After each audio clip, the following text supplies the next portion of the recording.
ಸ್ನೇಹಿತರೆ ನಮಸ್ಕಾರ. ನಾನು ರವೀಂದ್ರ ಜೋಶಿ. ಒಂದು ದೊಡ್ಡ ನಿಟ್ಟುಸಿರು ಬಿಡುವಂತಾಗಿದೆ ಅಭಿಷೇಕ್ ಬ್ಯಾನರ್ಜಿಗೆ. ನಿನ್ನೆ PC ದಿಲ್ಲಿಯಿಂದ ವಾಪಸ್ ಬಂದರು, ಸೋದರತ್ತೆ ವಾಪಸ್ ಬಂದರು, ಮಮತಾ ಬೇಗಂ ಅವರು ಕಲ್ಕತ್ತಾಗೆ. ಆದರೆ ಈ ಭಾಯ್ಪು ಅಲ್ಲೇ ದಿಲ್ಲಿಯಲ್ಲೇ ಉಳ್ಕೊಂಡ್ಬಿಟ್ಟಿದ್ದ. ಯಾಕೆ ಅಂದರೆ ಬಂದರೆ ಎಲ್ಲಿ CID ಅವರು ತನ್ನನ್ನು ಬಂಧಿಸಿ ಬಿಡ್ತಾರೋ ಎನ್ನುವಂಥ ಭಯ ಆತಂಕ ಆತನನ್ನು ಕಾಡ್ತಾ ಇತ್ತು. ಹೀಗಾಗಿ ಆತ ದಿಲ್ಲಿಯಲ್ಲೇ ಮೊಕ್ಕಾಂ ಹೂಡಿದ್ದ, ಅಲ್ಲೇ ತಂಗಿದ್ದ, ಇಲ್ಲಿ ಬಂದಿರಲಿಲ್ಲ. ಇವತ್ತು ಬೆಳಗ್ಗೆ ಕಲ್ಕತ್ತಾ ಹೈಕೋರ್ಟ್ನಲ್ಲಿ ಒಂದು ಪ್ರಕರಣ ಬರುತ್ತೆ. ಈತ CID ಅವರು ಯಾವ ಎನ್ಕ್ವೈರಿ ಮಾಡ್ತಾ ಇದ್ದಾರೋ ಅದನ್ನು ರದ್ದುಗೊಳಿಸಲಿಕ್ಕಾಗಿ ಒಂದು ಅರ್ಜಿಯನ್ನು ಹಾಕಿರ್ತಾನೆ. ಕಳೆದ ಶುಕ್ರವಾರವೇ ಹಾಕಿದಂಥ ಅರ್ಜಿ ಇವತ್ತು ವಿಚಾರಣೆಗೆ ಬಂದಿರುತ್ತೆ. ಜಸ್ಟಿಸ್ ಕೌಶಿಕ್ ಚಂದ್ರ ಅವರ ಬೆಂಚ್ನಲ್ಲಿ ಬಂದಂಥ ಪ್ರಕರಣ ಇದು. ಆತ ಹೇಳ್ತಾನೆ, ಅನಗತ್ಯವಾಗಿ ನನಗೆ ರಾಜಕೀಯ ಕಿರುಕುಳವನ್ನು ಕೊಡ್ತಾ ಇದ್ದಾರೆ, ಸೇಡಿನ ಕ್ರಮವನ್ನು ಮಾಡ್ತಾ ಇದ್ದಾರೆ, ನನ್ನ ಮೇಲೆ ಅನಗತ್ಯವಾದಂಥ ಆರೋಪ ಹೊರಿಸಲಾಗ್ತಾ ಇದೆ, ನನ್ನ ಮನೆ ಆಫೀಸು ಎಲ್ಲ ಸರ್ಚ್ ವಾರೆಂಟ್ ಹಾಕಿ ಸರ್ಚ್ ಮಾಡ್ತಾ ಇದ್ದಾರೆ CID ಅವರು, ದಯವಿಟ್ಟು ಪ್ರಕರಣವನ್ನು ವಜಾ ಮಾಡಬೇಕು. ಜಸ್ಟಿಸ್ ಕೌಶಿಕ್ ಚಂದ್ರ ಅವರು ಹೇಳ್ತಾರೆ, ಈ ಪ್ರಕರಣ ಸತ್ಯಾಸತ್ಯತೆ ಅರಿಯಲಾರದೆ ವಜಾ ಮಾಡಲಿಕ್ಕೆ ಬರುವಂಥ ಪ್ರಕರಣ ಅಲ್ಲ, ಆದರೆ ನಿಮಗೊಂದು ವಿನಾಯಿತಿಯನ್ನು ಕೊಡ್ತೀನಿ. ಏನು ವಿನಾಯಿತಿ? ಕಕ್ಷದಾರಿಗೆ ಒಂದು ವಿನಾಯಿತಿ. Protection from coercive action. ಅಂದರೆ ಈ ಕಕ್ಷದಾರರ ಮೇಲೆ, ಅಂದರೆ ಅಭಿಷೇಕ್ ಬ್ಯಾನರ್ಜಿಯ ಮೇಲೆ ಕೊಯರ್ಸಿವ್ ಆ್ಯಕ್ಷನ್ ತೆಗೆದುಕೊಳ್ಳುವ ಹಾಗೆ, ಬಲವಂತದ ಕ್ರಮವನ್ನು ತೆಗೆದುಕೊಳ್ಳುವ ಹಾಗಿಲ್ಲ. ಅಂದರೆ ತಕ್ಷಣದಲ್ಲಿ ಆತನನ್ನು ಬಂಧಿಸಿಕೊಂಡು ಕರ್ಕೊಂಡು ಹೋಗುವ ಹಾಗಿಲ್ಲ. 3 ವಾರಗಳ ಕಾಲ ವಿನಾಯಿತಿಯನ್ನು ಕೊಡಲಾಗಿದೆ. ಆದರೆ ಒಂದು ಷರತ್ತನ್ನು ವಿಧಿಸಲಾಗಿದೆ. ಏನು ಷರತ್ತು? ಈಗ ಈ ಸಂಚಿಕೆ ನಾನು ಮಾಡುವಾಗ ಈಗ 5:45 ಆಗಿದೆ. ಈಗ ಸಂಜೆ 6 ಗಂಟೆಗೆ ಬರಬೇಕಾದ ಸಂಚಿಕೆ. ಇಂದು ಸಂಜೆ 6 ಗಂಟೆಯೊಳಗೆ ನೀವು ಹೋಗಿ CID ಅಧಿಕಾರಿಗಳ ಎದುರುಗಡೆ ವಿಚಾರಣೆಗೆ ಹಾಜರಾಗಬೇಕು, ಅವರ ಜೊತೆ ಸಹಕರಿಸಬೇಕು. ಈ ರೀತಿಯಾದಂಥ ಆದೇಶ ಮಾಡಿದ ಕೂಡಲೇ ಕೆರಳಿ ಕೆಂಡವಾದ ವ್ಯಕ್ತಿಯ ಹೆಸರು ಕಲ್ಯಾಣ್ ಬ್ಯಾನರ್ಜಿ. ಕಲ್ಯಾಣ್ ಬ್ಯಾನರ್ಜಿ ಅಂದ ತಕ್ಷಣ ನಿಮ್ಗೆ ಯಾರು ಅಂತ ಗೊತ್ತಾಗೋದಿಲ್ಲ. ಕಲ್ಯಾಣ್ ಬ್ಯಾನರ್ಜಿ ಯಾರು ಅಂದರೆ, ಒಮ್ಮೆ ಜಗದೀಪ್ ಧನ್ಖಡ್ ಅವರ ಮಿಮಿಕ್ರಿ ಮಾಡಿದ ವ್ಯಕ್ತಿ ಸಂಸತ್ತಿನಲ್ಲಿ. ಈತ ಸೀನಿಯರ್ ಅಡ್ವೊಕೇಟ್ ಎನ್ನುವಂಥ ಅಭಿಧಾನಕ್ಕೆ ಪಾತ್ರನಾದಂಥ 45 ವರ್ಷಗಳ ಕಾಲ ಹೈಕೋರ್ಟ್ ಸುಪ್ರೀಂ ಕೋರ್ಟ್ಗಳಲ್ಲಿ ವಾದ ಮಂಡನೆ ಮಾಡಿದಂಥ ನಿಷ್ಣಾತನಾದಂಥ ವಕೀಲ, ಮಮತಾ ಬೇಗಂ ಅವರ ಬಲಗೈ ಬಂಟ. ಈತ ಇದ್ದಕ್ಕಿದ್ದ ಹಾಗೆ ಕೆರಳುತ್ತಾನೆ, ಉದ್ವಿಗ್ನನಾಗ್ತಾನೆ, ಗಲಾಟೆ ಮಾಡಲಿಕ್ಕೆ ಶುರು ಮಾಡ್ತಾನೆ. ಕಾರಣ ಏನು? ನನಗೆ ಗೊತ್ತಿಲ್ಲದ ಹಾಗೆ ಬೇರೆ ವಕೀಲರನ್ನು ಇವರು ನೇಮಿಸಿಕೊಂಡು ಕೆಲಸ ಮಾಡ್ತಾ ಇದ್ದಾರೆ. ನಾನು ಕಳೆದ 1 ವಾರದಿಂದ ಈ ಪ್ರಕರಣದ ಕುರಿತು ನಿರಂತರವಾಗಿ ಅಧ್ಯಯನದಲ್ಲಿದ್ದೇನೆ, ಇದ್ರ ಬಗ್ಗೆ ಕೆಲಸ ಮಾಡ್ತಾ ಇದ್ದೇನೆ. ಆದರೆ ಅಭಿಷೇಕ್ ಬ್ಯಾನರ್ಜಿ ನನ್ನನ್ನು ಬದಿಗೆ ತಳ್ಳಿ ಈ ರೀತಿ ಮತ್ತೊಬ್ಬರಿಂದ ಈ ಕೆಲಸವನ್ನು ಮಾಡಿಸ್ಕೊಂಡಿದ್ದಾನೆ. ಹಾಗೆ ಕಾನೂನು ರೀತಿಯ ಮಾಡಲಿಕ್ಕೆ ಬರೋದಿಲ್ಲ. ನನ್ನಿಂದ NOC ಪಡೆಯಲಾರದೆ ಬೇರೆ ವಕೀಲರು ಇವತ್ತು ಕೋರ್ಟಿಗೆ ಹಾಜರಾಗಿದ್ದಾರೆ. ಈಗ ಮಮತಾ ಬೇಗಂ ಅವರು ತೀರ್ಮಾನ ಮಾಡಬೇಕು. ಏನು ತೀರ್ಮಾನ ಮಾಡಬೇಕು?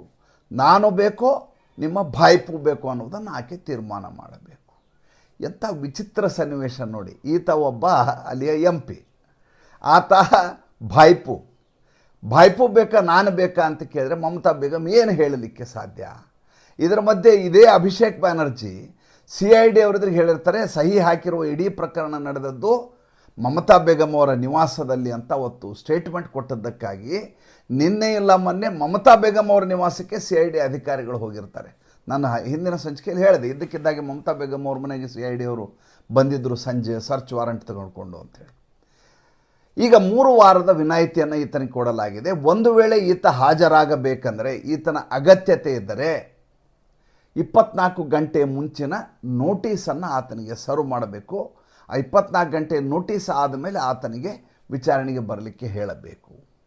ಅದಾದ ಮೇಲೂ ಆತನ ಅಗತ್ಯತೆ ಇದ್ದರೆ ತಾವು ಕೋರ್ಟಿಗೆ ಆ ವಿಷಯವನ್ನು ತಿಳಿಸಿ ನಮ್ಮಿಂದ ಅನುಮತಿಯನ್ನು ಪಡೆದು ಮುಂದಿನ ಕ್ರಮವನ್ನು ನೀವು ಕೈಗೊಳ್ಳಬಹುದು.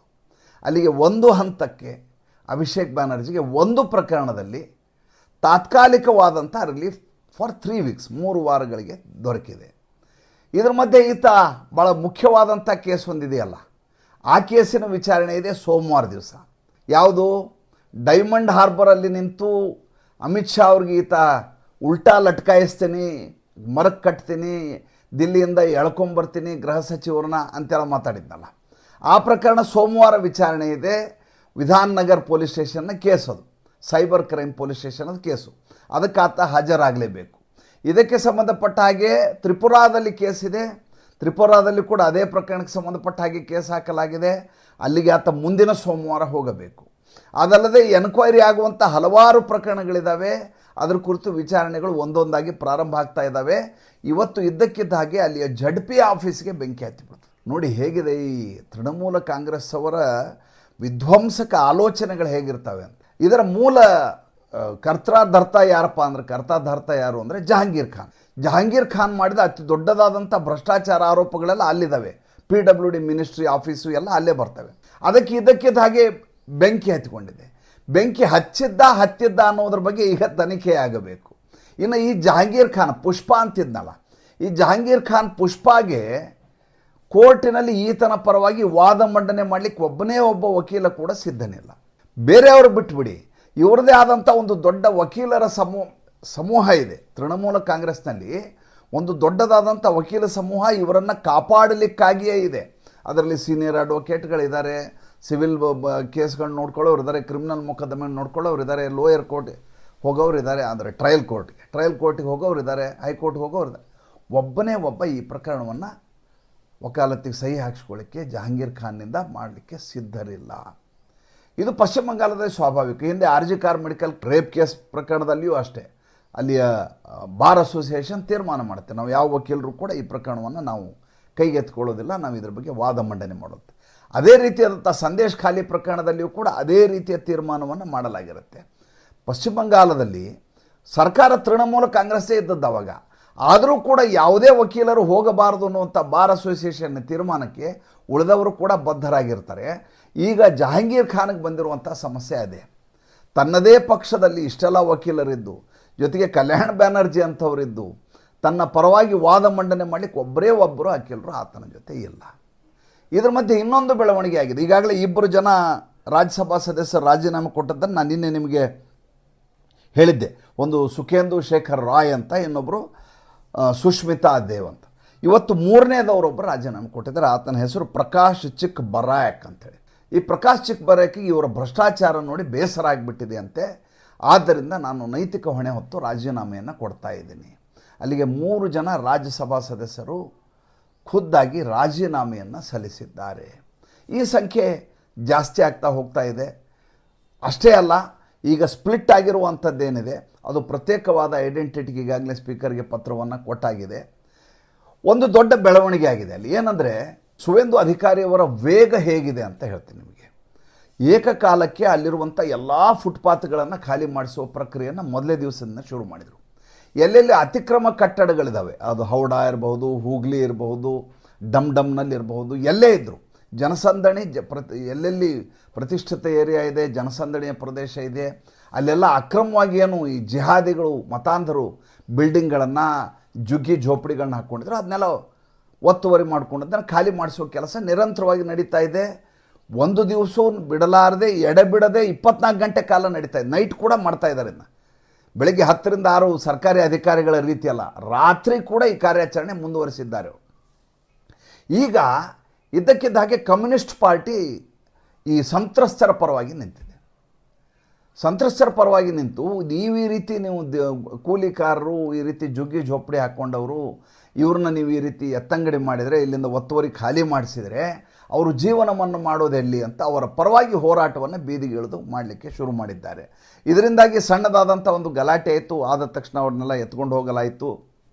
ಈಗ ಎರಡನೇ ಅತಿ ದೊಡ್ಡ ಪಕ್ಷವಾಗಿ ಹೊರಹೊಮ್ಮತಾ ಇರೋದು ಈ ಕಮ್ಯುನಿಸ್ಟ್ ಪಾರ್ಟಿ ಸಿ ಪಿ ಎಮ್ಗೆ ಯಾವಾಗ ಫಾಲ್ಟಾದಲ್ಲಿ ಮುಸಲ್ಮಾನರು ತನ್ನ ಪರವಾಗಿ ಮತ ಹಾಕ್ತಾರೆ ಅನ್ನೋದು ಖಚಿತವಾಗಿ ಹೋಯಿತು, ಯಾವಾಗ ಕಾಂಗ್ರೆಸ್ 3ನೇ ಸ್ಥಾನಕ್ಕೆ ಹೋಯಿತು ಅನ್ನುವಂಥದ್ದು ಮನದಟ್ಟಾಯಿತು, ಯಾವಾಗ TMC ಅನ್ನೋದು ಅಡ್ರೆಸ್ಗೆ ಇಲ್ಲ ಅಂತಾಯಿತು, ಅದು ತನಗೆ ಆಶಾಕಿರಣ ಹೊಂಗಿರಣ ಅಂತ ಭಾವಿಸ್ತಾ ಈಗ ಮುಖ್ಯವಾಹಿನಿಗೆ ಬಂದು ಸ್ಟ್ರೀಟ್ನಲ್ಲಿ ಫೈಟ್ ಮಾಡುವ ಮಟ್ಟಿಗೆ ಬೆಳೆಯುವ ಲಕ್ಷಣಗಳನ್ನು ತೋರಿಸ್ತಾ ಇದೆ. ಈ ಮಧ್ಯೆ ಹಲವಾರು ಜನ ಮಾಜಿ ಶಾಸಕರು, ಆಮೇಲೆ ದುಡ್ಡು ವಸೂಲಿ ಮಾಡಿದವರು, ಟೋಲಾಬಾಜಿ ಮಾಡಿದವರು, ಉಜ್ಜಲ್ ಬಿಶ್ವಾಸ್ ಅನ್ನೋ ಬಗ್ಗೆ ಹೇಳಿದ್ದೆ ನನಗೆ. ಈ ಉಜ್ಜಲ್ ಬಿಶ್ವಾಸನ ಆಫೀಸನ್ನು ರೇಡ್ ಮಾಡಲಾಯಿತು ನಿನ್ನೆ. ರೇಡ್ ಮಾಡಿದಾಗ ಈ ಸಂತ್ರಸ್ತರಿಗೆ ಕೊಡಬೇಕಂತ ತಾಡ್ಪಾಲುಗಳು ಎಲ್ಲ ಇದ್ದಾವಲ್ಲ, ಆ ಇಷ್ಟನ್ನು ಕೂಡ ಈತ ಒಳಗಡೆ ಆಡಿಸ್ಕೊಂಡು ಇಟ್ಟಿದ್ದ. ಜನ ಅಟ್ಟಿಸಿಕೊಂಡು ಹೋಗಿ ಹೊಡೆದು ಟಾರ್ಪಾಲ್ಗಳು ವಾಪಸ್ ತಕ್ಕೊಳ್ಳೋದಲ್ಲ, ಟಾರ್ಪಾಲಿನ್ಸ್ ತೊಗೊಂಡು ಹೋಗೋದು ದೊಡ್ಡ ವಿಷಯ ಅಲ್ಲ. ಅದನ್ನು ಲಾರಿನಲ್ಲಿ ಲೋಡ್ ಮಾಡಲಾಯಿತು. ಆ ಲೋಡ್ ಎಷ್ಟಿದೆ ಅನ್ನೋದನ್ನು ನಾನು ನಿಮ್ಮ ಫೋಟೋದಲ್ಲಿ ತೋರಿಸ್ತೀನಿ. ಅಷ್ಟು ಈತ ತನ್ನ ಉಗ್ರಾಣದಲ್ಲಿ ಅಡಗಿಸಿಟ್ಟಿದ್ದ.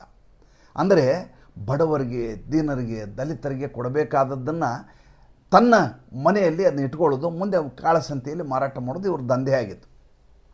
ಇನ್ನು ಇವ್ರದ್ದು ಇನ್ನೊಂದು ಮೂಢಸಪ್ರೇಟ್, ಈತರಿಗೆ ಚೆನ್ನಾಗಿ ಏಟುಗಳು ಬಿದ್ದಿದ್ದಾವೆ, ಧರ್ಮದ ಏಟುಗಳು ಬಿದ್ದಿದ್ದಾವೆ. ಈತ ದಬಾಯಿಸ್ಲಿಕ್ಕೆ ಹೋಗಿದ್ದಾನೆ ಜನರಿಗೆ. ದಬಾಯಿಸ್ಲಿಕ್ಕೆ ಹೋದ ಸಂದರ್ಭದಲ್ಲಿ ಸರಿಯಾಗಿ ಉಚಿತವಾಗಿ ಕೊಡಬಹುದಾದಂಥ ಧರ್ಮದ ಏಟನ್ನು ಕೊಡಲಾಗಿದೆ. ಇನ್ನೊಬ್ಬ ಮಹಿಳಾ ಲೀಡ್ರು ತೃಣಮೂಲ ಕಾಂಗ್ರೆಸ್ನ, ಈಕೆಗೆ ಒಂದು ಅಭ್ಯಾಸ ಇತ್ತು. ಏನಂದರೆ ಈಕೆ ದಾದಾಗಿರಿ ಹೇಗೆ ಅಂದರೆ, ಯಾವ ಹಿಂದೂಗಳು ತೃಣಮೂಲ ಕಾಂಗ್ರೆಸ್ ವಿರುದ್ಧವಾಗಿ ಮತ ಹಾಕ್ತಾರೋ, ಪ್ರೊಪಗ್ಯಾಂಡಾಗಿ ಹೋಗ್ತಾರೋ, ಪ್ರಚಾರಕ್ಕೆ ಹೋಗ್ತಾರೋ, ಅವ್ರ ಮನೆಗೆ ಈಕೆ ಬಿಳಿ ಸೀರೆಯನ್ನು ಅವ್ರ ಮನೆಗೆ ಕಳಿಸ್ತಾ ಇದ್ಲು. ಏನಿದರ ಅರ್ಥ? ಇದು ಸಾಂಕೇತಿಕ. ಅಂದರೆ ನೀವು ಭಾರತೀಯ ಜನತಾ ಪಾರ್ಟಿಯ ಪರವಾಗಿ ಹಿಂದೂಗಳನ್ನು ನಿಲ್ತಾ ಇದ್ದೀರಿ, ನಾಳೆ ಚುನಾವಣೆ ಗೆದ್ದಾದ ಮೇಲೆ ನಿಮ್ಮನ್ನು ಒಬ್ಬೊಬ್ಬರನ್ನಾಗಿ ಮುಗಿಸ್ತೇವೆ, ಆಮೇಲೆ ನೀವು ವಿಧವೆಯರಾಗಿ ಬಿಳಿ ಸೀರೆ ಉಟ್ಕೊಂಡು ಎಲ್ಲ ಕಡೆ ಓಡಾಡಬೇಕು ಅನ್ನೋದರ ಲಕ್ಷಣ ಅದು. ಅದಕ್ಕೆ ಸೂಚಕವಾಗಿ ಮಾಡ್ತಾ ಇದ್ದಂಥ ಕೆಲಸ ಅದು. ಅಂದರೆ ಇಂಡೈರೆಕ್ಟ್ಲಿ ಆ ರೀತಿ ಹೇಳೋದು. ಈಕೆ ಉಗ್ರಾಣದಲ್ಲಿ ಆ ರೀತಿಯಾದಂಥ ಸಾವಿರಾರು ಸೀರೆಗಳಿದ್ವು.